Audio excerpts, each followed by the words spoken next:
السلام عليكم soo dhawaada mar kale sanad walba dad tiradoodu gaadhaysa 100,000 oo qof ayaa waxay booqdaan qaaradda barafka ee lagu magacaabo Antarctica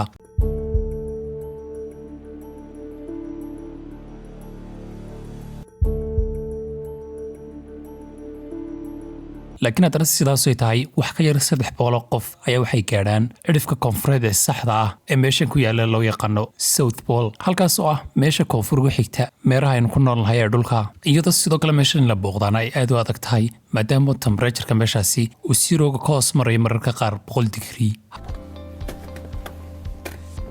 Whoa, I can barely fit. Yeah. Look at the ice, man. Yeah, this is pretty awesome. In Antarctica, going through an ice tunnel. Absolutely beautiful.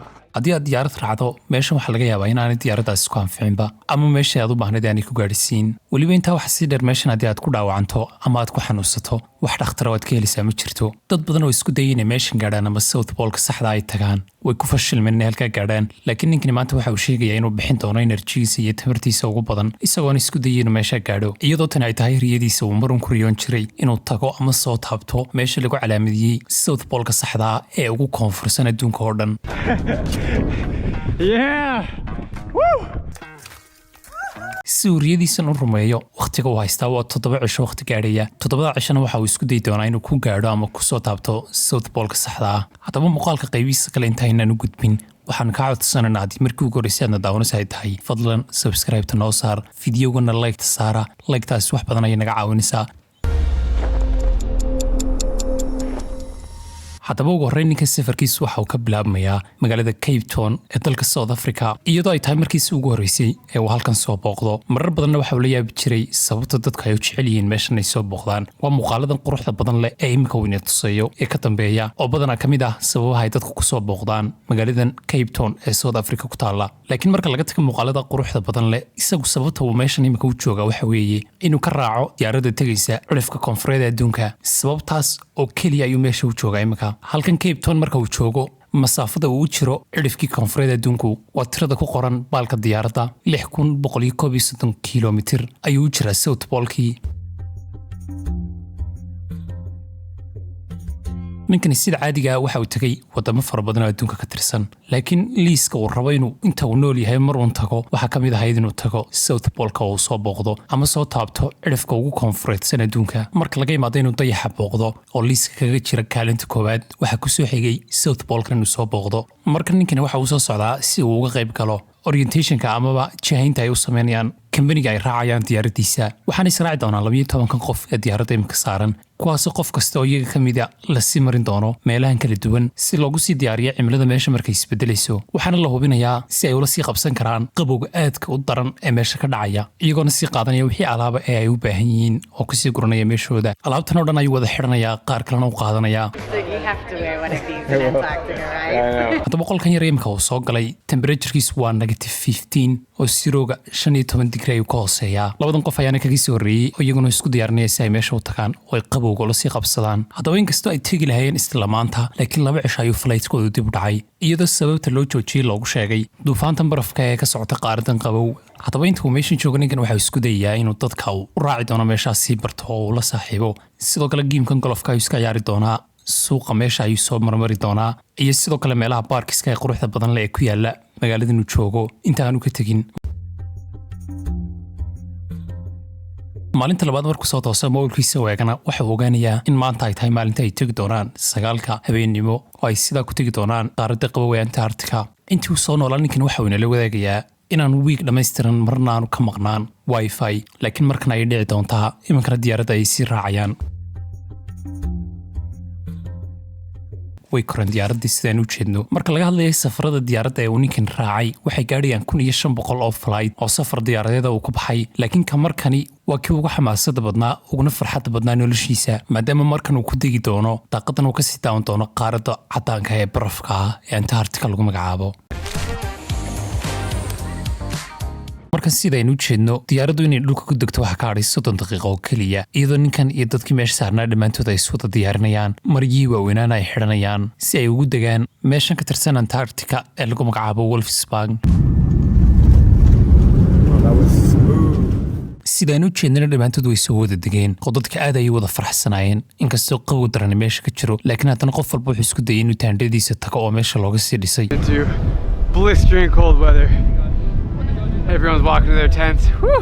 It's gonna be a journey out here. haddaba daawade ma ogtahay in qaaradan Antarctica lagu magacaabo ay tahay meesha ugu qabow ugu dabaysha badan sidoo kalena ugu qallalan adduunka oo dhan qaaradan badkeedu ku dhawaad xog soo labanlaamayaaba badka Mareykanka ama USA oo dhan laakiin haddana sidaasay tahay ma laha meel dadku ay degi karaan oo dad degan oo population ma jiro kaliya halkan waxaa ku nool xayawaano gooniya oo bahalkan penguinka lagu magacaabo uu ka mid yahay sidoo kalena haddii aanad ogeyn Antarctica waxay haysaa ama qaaradan laga helayaa 70% biyaha freshka ah ee adduunka oo dhan yaala kuwaasoo qaab baraf ahaan ugu kaydsan halkan taasoo ka dhigaysa halkan inay noqoto meel aad u muhiima oo lagala socdo dhaqdhaqaaqa heerka baddu ay taagan tahay sida awgeedna halkan sanad walba waxaa yimaada oo duldega intaasoo kun oo saynisyahana ah si ay ula socdaan dhaqdhaqaaqyadan Ironically enough, you are the culture of Antarctica. Because there's no local people. I guess you're not wrong. marka sidaan aragna waxa uu gelayaa meeshan gudaheeda laga sameeyay barafka Everything in here is 100% ice. sidoo kalena ciyaarahan iyo waxaan ay ka dhex samaysteen waa meel caadiya oo baraf ka samaysan gebigeeduba sida hodheelo kale ay meesha u sameeyeenba markana ninkan waxa uu soo dhex gelayaaba meeshan taandhooyinka looga sameeyey ee taandhadan isaga loogu talagalay qof walbana la siiyey caadiga loo dhex seexanayo Really cozy in here. Little glass floor here. You can see the ice below you when you sleep. Look at that when I put my camera. daba waqtigan imika uu jooga waa 4:00 subaxnimo ama habeennimo ay noqon kartaa maadaama waqtiga samarka meeshan aanay cadceyd 24 saacadood marna qarsoomin sidaa darteed iyadoo iftiinka sida ay u tahay oo cadceyd soo jeedo ayuu ninkan iska seexanayaa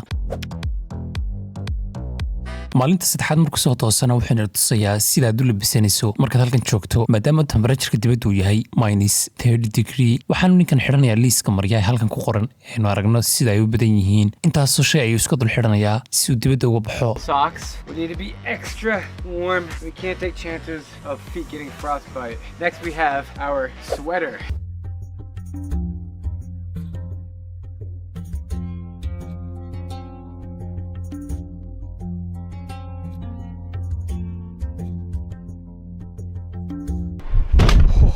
The door fling open and now we are ready to start the day.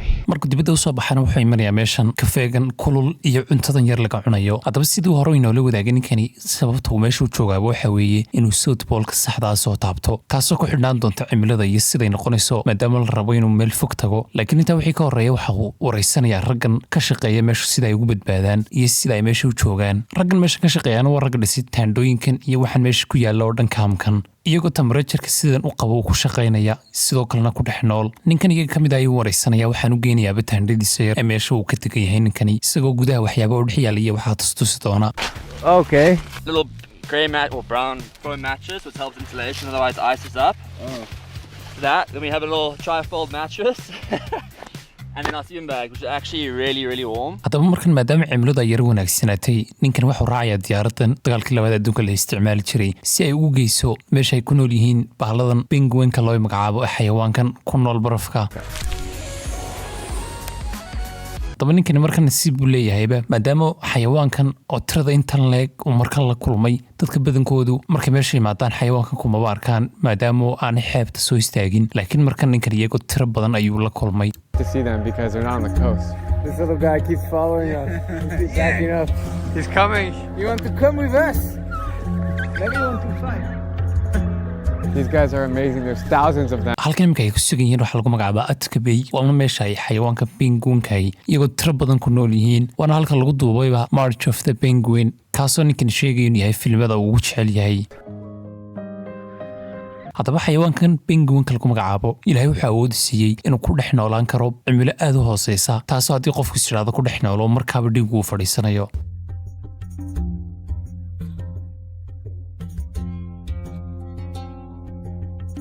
haddaba marka ninkan iyo dadkii ula socday waxay gelayaan godkan ku hoos yaalla barafka ee la dhex geli karo oo marka ay sidaa u soo galaan gudaha ay arkayaan in ay tahay meel godaw caadi oo la dhex marayo laakiin dushooda iyo hareerahooda oo dhan uu baraf dul saarsaaran yahay All right, we're going down somewhere. Hey, watch out.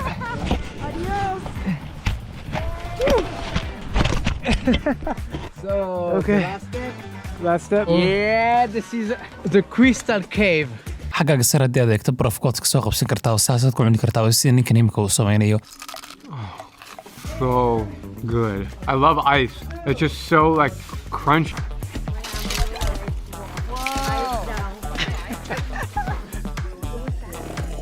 So markan kalena waxay soo gaadheen meel lagu magacaabo Witchway. Meeshana waa meel kale oo la geeyo dadka ku talxiisaya. Diyaarad markay sidaa ugu soo degaana gaadhigan sheegaga waaweyn ayaa la saarayaa. Waa meel kale oo iyadana dadka la keeno. Waxaana ka dhisan taadhooyinkan sida buulka oo kale oo samaysan. Laakiin gudahooga marka ay sidaa u soo galaan waa meel cajiiba. Guri caadi ah la moodaa qol caadi ah laga sameeyay. Bathroomki wax walba uu leeyahay. Biyaha xataa meesha aad ku marinayso biyo kulul maadaama laga shaqeeyo oo la diiriyay. qaybtan imka ay joogaan waa meelaha ugu qaalisan ee lagu noolaado marka la joogo halkan. xataa nin chef oo UK laga keenay ayaa loo soo diray oo meesha ugu dhex karaya cuntooyinka 5-star-ka ah.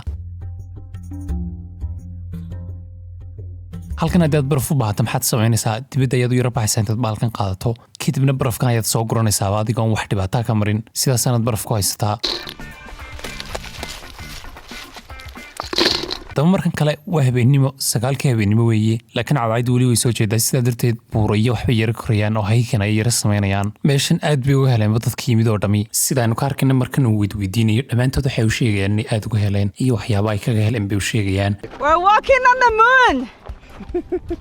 sida qoraxda oo aan marnaba dhacayn 24 saacadood soo jeeda.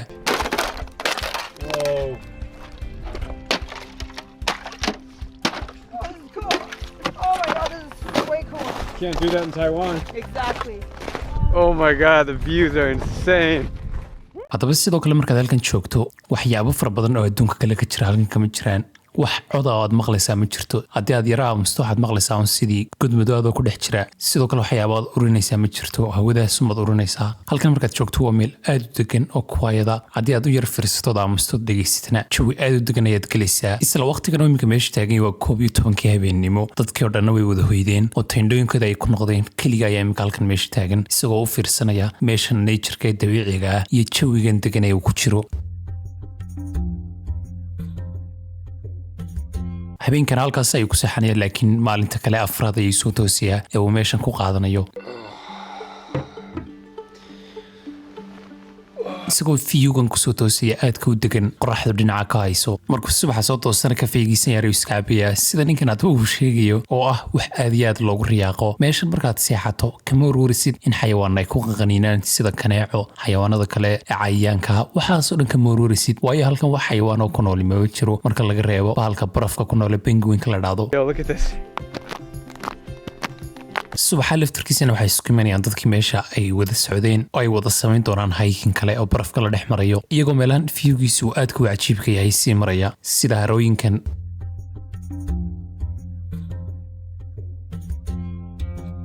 waxayna markii soo gaadhayaan godkan kale barafka ah iyagoo intaana meeshan dhex gelin xidhanaya kabaan loogu talagalay barafka ee dhulka ku qabsanaya kuwaasoo loogu talagalay inaanad ku siibin markaad barafka dul marayso. Inside? It's my first time. I'm sorry. iyagoo intaa kadibna sii gelaya tanalkan ka dhex samaysmay godkan barafka ah oo ninkan uu sheegay weligii inaanu tanal sidan oo kale baraf aanu dhex gelin.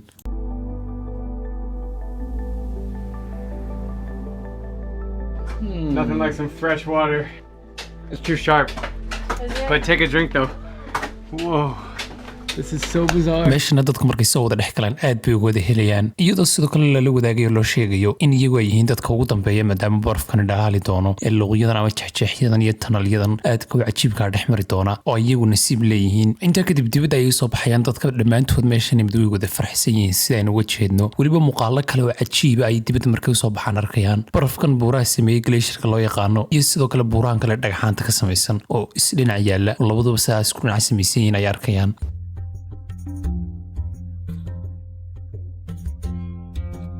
dalxiisayaasha meeshan imidi aad bay ugu raaxaysteen baynu odhan karnaa. markan waxay korayaan buurtan aynu sheegnay barafku ka samaysmay oo activity kale oo aad u cajiiba weeye oo ay samaynayaan. maalintan afraad ninkan waxay u tahay maalintiisii ugu fiicnayd oo uu aad ugu raaxaystay safarkan uu ku joogo qaaradda barafka ee Antarctica. Yeah! Woo! Yeah!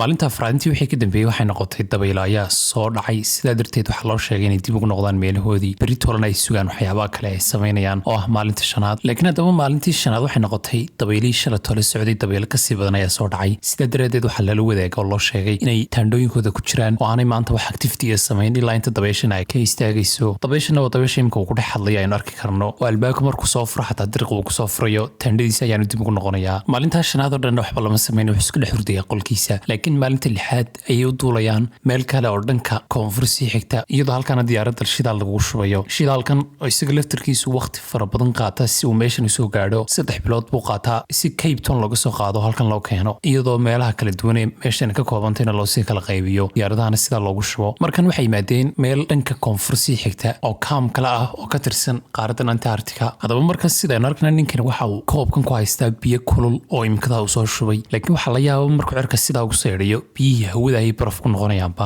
maadaama meesha temperature-keedu aad u hooseeyo isla maalinta lixaadna halkaas ay ku seexanayaan si ay maalinta toddobaad u gaadhaan maalinta toddobaad wuxuu haddaba ninkani soo toosayaa isagoo aad u faraxsan maadaama tahay maalintii ugu dambeysay ee meeshan uu joogay sidoo kalena ah maalintii uu sugayay inta badan ee uu toos u tegayay meesha ugu koonfursan adduunka oo dhan ama South Pole-ka uu soo taabanayay iyadoo imika dhaqaaqi doonaan diyaaraduna 6 ilaa 7 saacadood ay sii socon doonto si ay halkaa u gaadhaan diyaaradda imika inoo muuqatay soo degaysa ay raaci doonaan oo ay South Pole-ka ku tegi doonaan Going to the South Pole! Time has finally come. Look, there's nothing around me in all directions, just white. Truly is a white desert out here. Next stop, South Pole. haddaba diyaaradda markay sidaa u wada raacaan ee loo wada sheega waxyaabaha ay samaynayaan haddii wax xaalado degdeg yimaadaan diyaaradda way soo dhaqaaqaysaa hawada ayayna gelaysaa iyagoo u dhaqaaqaya dhanka South Pole-ka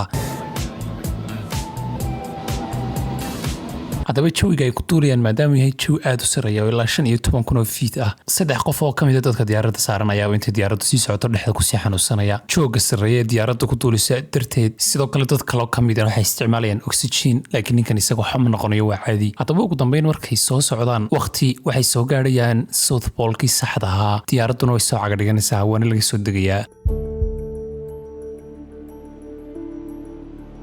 ninkanna waxa uu istaagayaa meesha lagu calaamadiyey South Pole-ka adduunka halkan oo dad ka yar 3,000 oo qof oo dadka adduunka ka midii ay soo gaadheen ama ay soo istaageen sida ugu dambeynta ninkan ay nala wadaagayeen inkastoo intaasoo wadan uu tagay oo wadamo aad u tiro badan uu ninkani booqday laakiin haddana safar kaga adkaa amaba kaga dhib badnaa safarka nimka halkan ku yimid muu jirin ee uu South Pole-ka kusoo taabanayay sidaa darteedna aad ayuu ugu faraxsan yahay inuu halkan soo gaadhay sida aynu ka arki karno reakshanada iyo falcelinada uu bixinayo iyo inuu aad ugu faraxsan yahay inuu soo taabto meesha ugu koonfursan adduunka amaba South Pole-ka meesha loo yaqaano haddaba muuqaalkan halkaas ayuu ka eegyahay saaxiibayaal haddii aad intaad muuqaalkan daawanaysa aad ku raaxaysatay ama South Pole-ka inaguna aan la wada daawanay ninkan waxaan ka codsanayaa inaad muuqaalka like saarto haddii aad nagu cusub tahayna nagu soo biro subscribe noo saar aad baad mahadsantiin